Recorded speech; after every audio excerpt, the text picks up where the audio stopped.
Alors, oui, non, mais je suis très, très ravi de prendre la suite de Sébastien. Comme je le disais tout à l'heure, je mesure la tâche qui m'attend et voilà, je le prends avec beaucoup d'humilité, mais également beaucoup d'enthousiasme parce que c'est un marché très dynamique et avec beaucoup de choses à faire. Donc je suis très content d'être là. De poursuivre l'œuvre qui a été largement entamée par Sébastien et ses équipes. Oui, bon, il est vrai que j'ai passé le gros de ma carrière dans les télécommunications, fait à travers quelques groupes comme le groupe Tigo à l'époque, Orange, Airtel dans d'autres pays. Mais ça fait quand même 4 ans que j'ai rejoint le groupe Canal+. Pour avoir lancé la filiale Canal+ au Niger en 2018. Et donc j'ai déjà, voilà, j'ai déjà changé de logiciel, on va dire ça comme ça. Et donc je suis maintenant bien dans cette industrie de la Pay TV qui finalement n'est pas si loin que ça des télécommunications en termes d'approche de marché. Mais voilà, je pense que l'expérience télécommunication est juste bénéfique pour enclencher sur ces nouveaux défis. Alors, beaucoup de nouveautés. La première chose sur le sport, notamment sur le foot, où on a reconduit les principaux droits foot que nous avions. Les 5 grands championnats seront sur les chaînes Canal+. Ça, c'est extrêmement important. Je fais un petit clin d'œil à la Bundesliga qui maintenant prend beaucoup d'intérêt aux yeux des Sénégalais pour la présence de notre cher Sadio Mané.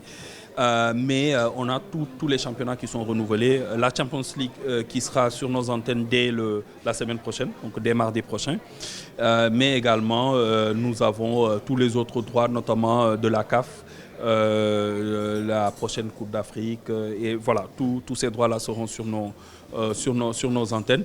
Au-delà du foot, dans le sport, il y a beaucoup d'autres compétitions, notamment le basket avec la NBA, la Basketball Africa League également, qui sera sur nos antennes, et les sports mécaniques, les sports de combat. Voilà, on a 5 chaînes de sport, Canal+ Sport de 1 à 5, sur lesquelles on distribue toute l'exposition des droits que nous avons. Donc que ce soit du foot sur les 3 premières chaînes ou les autres sports sur la Canal+ Sport 4 et 5. En dehors du sport, nous avons également le plaisir de lancer très vite, donc la semaine prochaine, notre nouvelle création originale Canal+, qui s'appelle Le Futur est à nous. Une production panafricaine avec un casting panafricain dans lequel les acteurs sénégalais sont très bien représentés.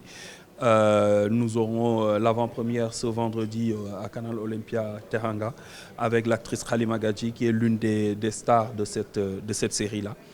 Qui sera avec nous, avec toute l'équipe de production ici à Dakar pour l'avant-première de cette série, qui sera une série quotidienne, ce qui est nouveau. Ce sera une série quotidienne et qui sera disponible sur Canal+ Pop.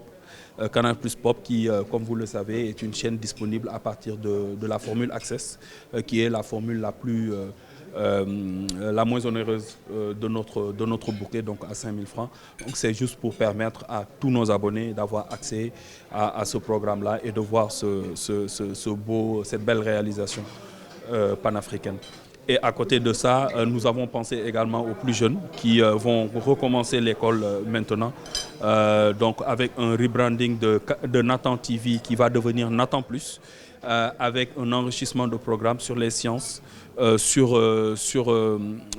l'éducation civique, donc qui permet d'enrichir les programmes qu'on propose aux enfants sur Nathan Plus. Ce sera plus de 800 leçons qui vont être diffusées sur nos antennes pour permettre aux jeunes de réviser les cours, de revoir certaines notions, de se rappeler de certaines notions et donc de grandir intellectuellement.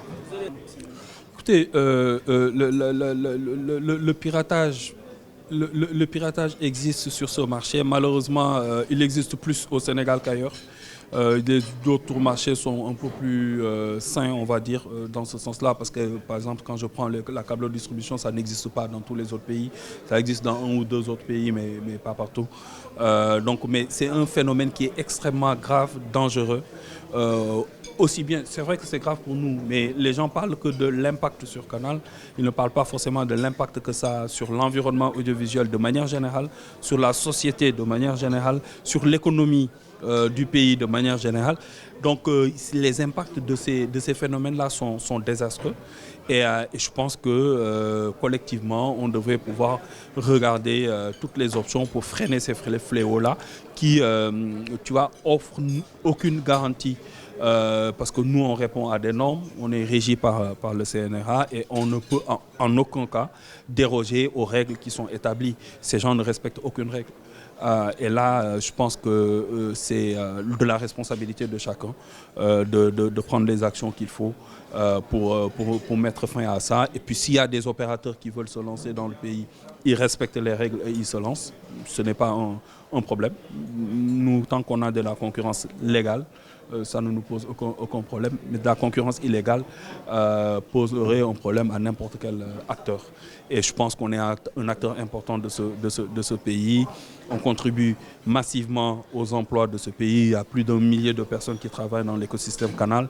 Et là, je ne compte même pas toutes les productions qu'on fait ici au Sénégal qui font travailler les acteurs locaux, les équipes de production locales, etc.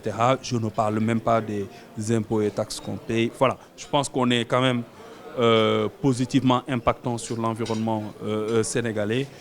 Voilà, donc ce serait dommage de ne pas protéger tous les investisseurs, pas que nous, tous les investisseurs qui sont là au Sénégal.